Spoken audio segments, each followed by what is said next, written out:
আসসালামু আলাইকুম রহমতুল্লাহি ওয়া সম্মানিত দর্শক, আজকের যে শিরোনামটি এটি আমি নিয়েছি ডক্টর দেবপ্রিয় ভট্টাচার্যের একটি বক্তব্য থেকে। আপনারা সবাই জানেন যে বাংলাদেশের গবেষণা প্রতিষ্ঠান সিপিডি, তো এই প্রতিষ্ঠানটির সঙ্গে যে অর্থনীতিবিদ দীর্ঘদিন ধরে জড়িত এবং তার চৌকস কথাবার্তার জন্যে তিনি ইতিমধ্যেই দেশে এবং বিদেশে যথেষ্ট আলোচিত সেই দেবপ্রিয় ভট্টাচার্য, যার সঙ্গে ডক্টর মোহাম্মদ ইউনূসের যে বন্ধুত্ব দীর্ঘদিনের, এবং তিনি কায়মনে বাক্যে ডক্টর মোহাম্মদ ইউনূসের একজন শুভার্থী ছিলেন বা এখনও আছেন।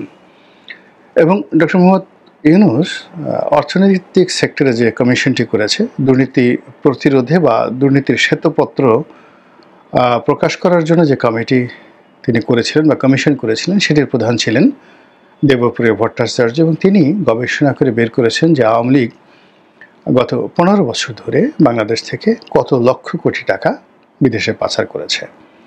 তো সেই দেবপ্রিয় ভট্টাচার্য ইদানিং ডক্টর মোহাম্মদ ইউনূসের পক্ষে কথা বলছেন না। সরকারের যে কর্মকাণ্ড, সেই কর্মকাণ্ডের মধ্যে তিনি দেশের অশনির সংকেত দেখতে পাচ্ছেন এবং তার দৃষ্টিতে এবং তার গবেষণা প্রতিষ্ঠানের যে গবেষণা, সেই গবেষণার মাধ্যমে দেশের অর্থনীতি, দেশের ব্যাংকিং সেক্টর, দেশের রাজনীতি, একই সঙ্গে দুর্নীতি, এই বিষয়গুলো গত 1 বছরে এমন পর্যায়ে বৃদ্ধি পেয়েছে যেটাকে তিনি মনে করছেন যে বাংলাদেশের উপর একটি ঝড় বয়ে যাচ্ছে। তো ডক্টর দেবপ্রিয় ভট্টাচার্য যেটিকে ঝড় বলছেন, সেটাকে আমি একটু বাড়িয়ে বললাম যে শুধু ঝড় নয়, এটা ঘূর্ণিঝড়। ঝড় আর ঘূর্ণিঝড়ের মধ্যে যে মৌলিক পার্থক্য রয়েছে সেটা আপনারা কম বেশি সবাই জানেন।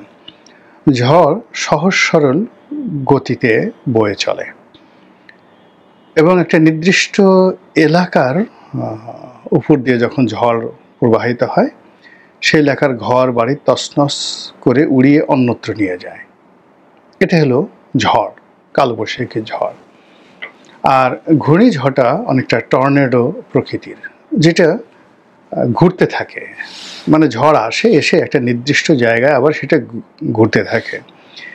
এবং এটা এতটা শক্তিশালী যে ধরুন অনেক সময় টিউবওয়েল, আপনাদের গ্রামে টিউবওয়েল দেখেছেন, আমাদের দক্ষিণাঞ্চলে এক একটা টিউবওয়েল ধরুন গড়ে 1000 ফিট নিচে গ্রথিত থাকে, গভীরতা হয়।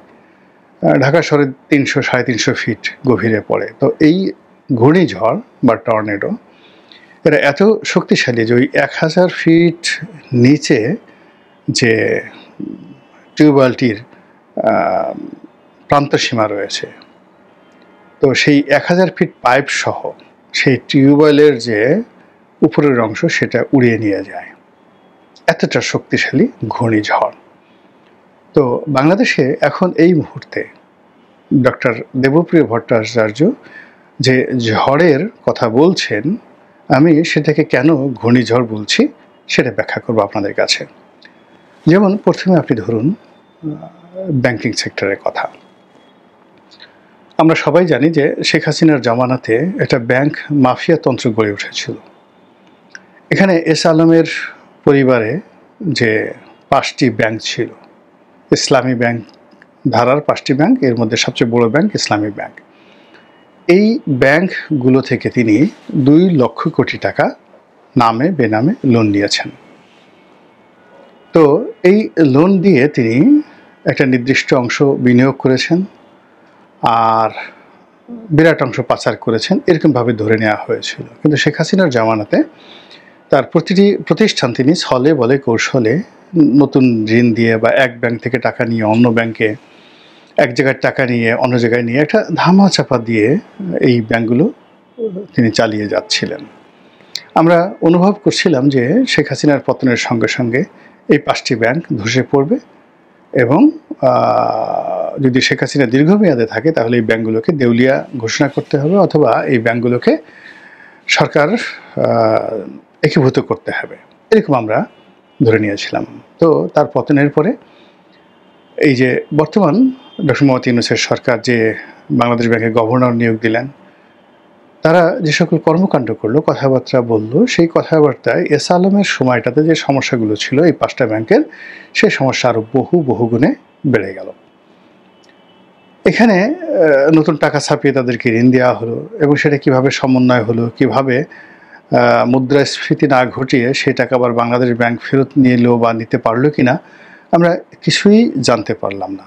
মধ্য থেকে আমরা জানতে পারলাম যে এই ব্যাংকগুলোর যে ম্যানেজমেন্ট কয়েক দফা পরিবর্তন ঘটলো এবং সে সকল ব্যাংকে বিভিন্ন রাজনৈতিক দলের মদতপুষ্ট যারা লোকজন রয়েছেন তারা সেখানে বসলেন এবং গত 1 বছরে এই ব্যাংকগুলো ন্যূনতম কোনো উন্নয়ন করতে পারেনি। এখন এই 5টা ব্যাংক একীভূত হওয়ার জন্য যে চেষ্টা করছে, এই চেষ্টার মধ্যেই এই ব্যাংকের যে সকল বড় পার্টি ছিল, গার্মেন্টস কোম্পানি থেকে শুরু করে আরও বড় কোম্পানি, তারা সবাই দেউলিয়া হতে বসেছে এবং অনেকে দেউলিয়া হয়ে গেছে। যেমন ধরুন একটা কোম্পানি আছে, ধরেন এক্স একটা কোম্পানি, এখন সে এক্সপোর্ট করে, তার ব্যাংকের কোনো লোন নাই, শুধু ব্যাংকিং করে এস আলমের একটা কোনো ব্যাংকের সঙ্গে। তো বিদেশ থেকে তার হয়তো $1 কোটি তার আসছে, সে এক্সপোর্ট করেছে, $1 কোটি এসেছে। তো এই ডলার বাংলাদেশ ব্যাংকে এসে জমা হয়েছে আর বাংলাদেশ ব্যাংক তার সমপরিমাণ বাংলাদেশি টাকা ওই ব্যাংকটাকে পরিশোধ করতে বলেছে। তো ওই গার্মেন্টস কোম্পানি, সে ধরুন $1 কোটি যদি হয়, তাহলে সেই $1 কোটি মানে মিনস 112 কোটি টাকা। এখন এই 112 কোটি টাকা তাকে দেবেন, সেই 112 কোটি টাকা দিয়ে সে যে সকল ব্যাক টু ব্যাক এলসি করেছে সেগুলো দেনা পরিশোধ করবে, তার বেতন ভাতা লভ্যাংশ সব কিছু সে বিতরণ করবে, কিন্তু সেই টাকাটা এখন এই 5টি ব্যাংক দিতে পারছে না। এরকম শত প্রতিষ্ঠান এই 5টি ব্যাংকের যারা মানে এরকম দেউলিয়াত্বের কবলে পড়েছেন। ব্যাংকের কোনো যাকে বলা হয় তাদের ঋণ নাই, কোনো কিছু নাই, কেবলই মাত্র তাদের অ্যাকাউন্ট ওই ব্যাংকের সাথে থাকার কারণে। এখন বাংলাদেশ ব্যাংকে এই ধরনের যারা ভালো কোম্পানি রয়েছেন, ভালো ক্লায়েন্ট রয়েছেন, তাদেরকে প্রোটেকশন দেওয়ার জন্য কোনো ব্যবস্থা না নিয়ে এই ব্যাংকগুলোর উপর যে বিধি ব্যবস্থা শুরু করেছে তা অর্থনৈতিক অঙ্গনে শুধু ঝড় নয়, ওই যে ঘূর্ণিঝড়। মানে এই 5টা ব্যাংকের বা 6টা ব্যাংকের যে বড় যে পার্টিগুলো রয়েছে, যারা গত 20, 25, 30 বছরে কখনো মন্দ ব্যবসা করেনি, তাদেরকে সমূলে বিনাশ করে দেওয়া হচ্ছে, যা কিনা পুরো দেশের অর্থনীতির জন্য একটা বিরাট ঝড় হাওয়া। যেহেতু সিপিডি মূলত অর্থনীতি নিয়ে কাজ করে, আমি এই একটা উদাহরণ দিলাম। একইভাবে এই এস আলমের ব্যাংকগুলো ছাড়াও আরও কয়েকটি প্রবলেম ব্যাংক রয়েছে, যেমন আরব বাংলাদেশ ব্যাংক, যমুনা ব্যাংক, তারপরে শেষে ন্যাশনাল ব্যাংক। এই ব্যাংকগুলোর দীর্ঘদিন ধরে সমস্যা চলছে।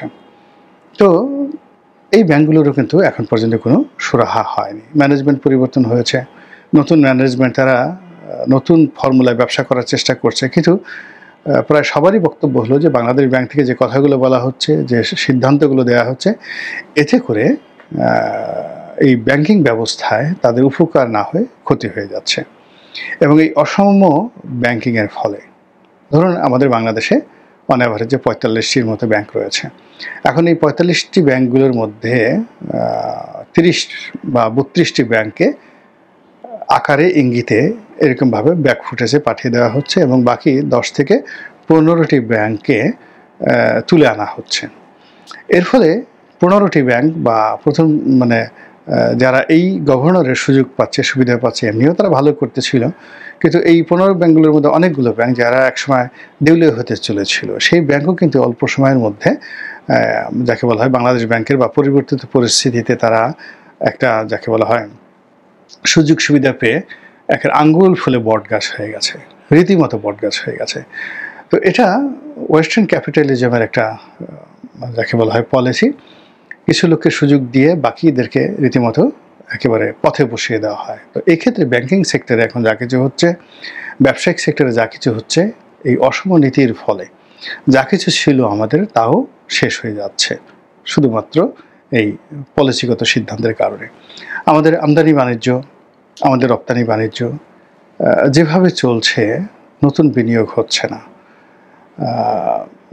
নতুন যে শিল্প প্রতিষ্ঠান সেগুলোর কথা বাদ দেন, পুরনো যে সকল শিল্প প্রতিষ্ঠান রয়েছে, কিংবা দেখা গেল যে কারো একটা সমস্যা রয়েছে কাস্টমসে, কারো একটা সমস্যা রয়েছে বন্ডে, কারো একটা সমস্যা রয়েছে যেটা 7 দিনের মধ্যে একটা হয়ে যেত হাইকোর্টে। হাইকোর্ট থেকে একটা অর্ডার আসবে, একেবারে গেলে অর্ডারটা দিয়ে দেবে। সেই অর্ডারটা নিয়ে দেখা গেল যে কারো একটা করের ফাইল, কারো একটা বন্ডের ফাইল, কারো একটা কাস্টমসের ফাইল, তো সে হাইকোর্ট থেকে না আসার কারণে যে কাস্টমসের অ্যাপিলেট ট্রাইব্যুনালে সেটা শুনানি করা যাচ্ছে না। অ্যাপিলেট ট্রাইব্যুনাল থেকে কোনো সিদ্ধান্ত না আসা পর্যন্ত বন্ড কমিশনারেট যারা আছে বা কাস্টম কমিশনার যারা আছে, ভ্যাট কমিশনারেট আছে, তারা কোনো সিদ্ধান্ত নিতে পারছে না। পুরো অর্থনৈতিক সেক্টর এভাবে একটা স্থবিরতা তৈরি হয়েছে। এর বাইরে এনবিআরের যে ঘটনাগুলো হয়েছে, তো সেই ঘটনার ফলে যে কতগুলো সিদ্ধান্ত, যেটা এই সময় দরকার ছিল না, এনবিআরকে দুই ভাগে বিভক্ত করা, তারপর এই যে এই বছর আয়কর রিটার্নে একেবারে এই বছরই দেখা গেল যে তাকে অটোমেশনে যেতে হবে। তো এই অটোমেশনে যেতে গিয়ে দেখা যাচ্ছে যে এখন পর্যন্ত যে প্রবলেমগুলো হচ্ছে, অনেক মানুষ আয়কর রিটার্ন যারা গত 30-40 বছর জমা দিয়ে আসছে নিয়মিত, তারা এখন পর্যন্ত দিতে পারছে না। ওখানে জট লেগে যাচ্ছে, জমা দিতে যাচ্ছে, ওটিপি আসছে না। কেন ওটিপি আসছে না? পরে দেখা গেল যে মোবাইল নম্বরে ওটিপি আসবে, সেই মোবাইল নম্বরে কাজ হবে না। মোবাইল নম্বরটা কর্পোরেট সিম, কোম্পানির নামে নেওয়া আছে। ফলে কি হচ্ছে, মালিককে যদি এখন ইনকাম ট্যাক্স জমা দিতে হয়, তাহলে এই মালিকের নিজের নামে একটা সেই যাকে বলা হয় সিম কার্ড তাকে নিতে হবে। আর সেই সিম কার্ড নেওয়ার জন্য মালিককে গ্রামীণ ফোন বা যে কোনো টেলিফোনের যে সেল সেন্টার, সেখানে গিয়ে ফিঙ্গারপ্রিন্ট দিতে হবে। এখন বড় বড় ব্যবসায়ী দেখা গেল যে এই সময়টাতে কেউ হয়তো আমেরিকাতে আছেন, কেউ লন্ডনে আছেন, অনেক বড় বড় প্রতিষ্ঠান যারা বছরে শত শত কোটি টাকার ট্যাক্স দেন, তারা হয়তো পার্মানেন্টলি দেশের বাইরে থাকেন, সেখান থেকে ব্যবসা বাণিজ্য পরিচালনা করেন। এখন তাকে আয়কর দেওয়ার জন্য তাকে এই মুহূর্তে দেশে আসতে হচ্ছে বা হবে।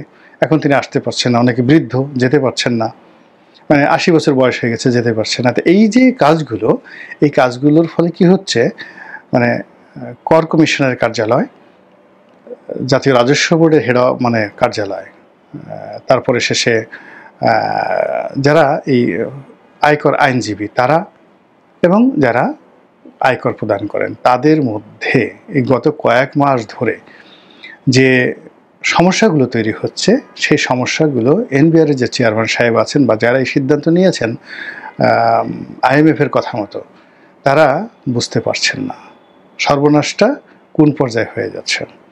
এখন যে সকল কথাবার্তা বলা হচ্ছে যে আমাদের আসলে 3000 কোটি টাকা দরকার কেবলমাত্র এই বছরে জলবায়ুর যে সংক্রান্ত যে ফান্ড রয়েছে, অর্থাৎ বিশ্বের সঙ্গে ব্যবসা বাণিজ্য করার জন্য জলবায়ু সেক্টরে পরিবেশের ভারসাম্য রক্ষা করার জন্য বাংলাদেশ সরকারকে 3000 কোটি টাকা খরচ করতে হবে, যেটা অর্থ উপদেষ্টা বলেছেন। এখন সেটা হচ্ছে না, সেটা পারা যাচ্ছে না। এর কারণ হলো আমাদের নর্মালি ব্যবসা বাণিজ্য চালানোর জন্য $100 কোটি মানে আনতে গিয়ে, মানে $1 বিলিয়ন আনতে গিয়ে আইএমএর পাশে গিয়ে আমাদের জীবন তছনছ হয়ে যাচ্ছে।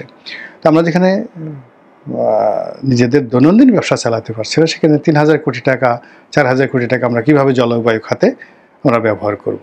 আর জলবায়ু খাতে এটা ব্যবহার না করলে আইএমএফ লোন দেবে না, আবার আইএমএফের লোন ছাড়া আমি এটা করতেও পারছি না। কীরকম একটা প্যাচের মধ্যে সরকার যে ফেলে দিয়েছে পুরো অর্থনৈতিক সেক্টর, সেই অর্থনৈতিক সেক্টরের কারণে রাজনৈতিক সেক্টর, অর্থনৈতিক সেক্টর, মানুষের মনোজাগতিক অবস্থা, পরিবার পরিজনের মধ্যে যে সম্পর্ক, বৈদেশিক সাথে যে সম্পর্ক, যাদের ছেলে মেয়ে দেশের বাইরে পড়ে তারা এখানে যারা ব্যবসা বাণিজ্য করার চেষ্টা করছেন, চলে যাওয়ার চেষ্টা করছেন, বিদেশে কর্মসংস্থানের চেষ্টা করছেন, অনেকে চলে আসার চেষ্টা করছেন, সব কিছুর মধ্যে একটা ঘূর্ণিঝড় তৈরি হয়েছে।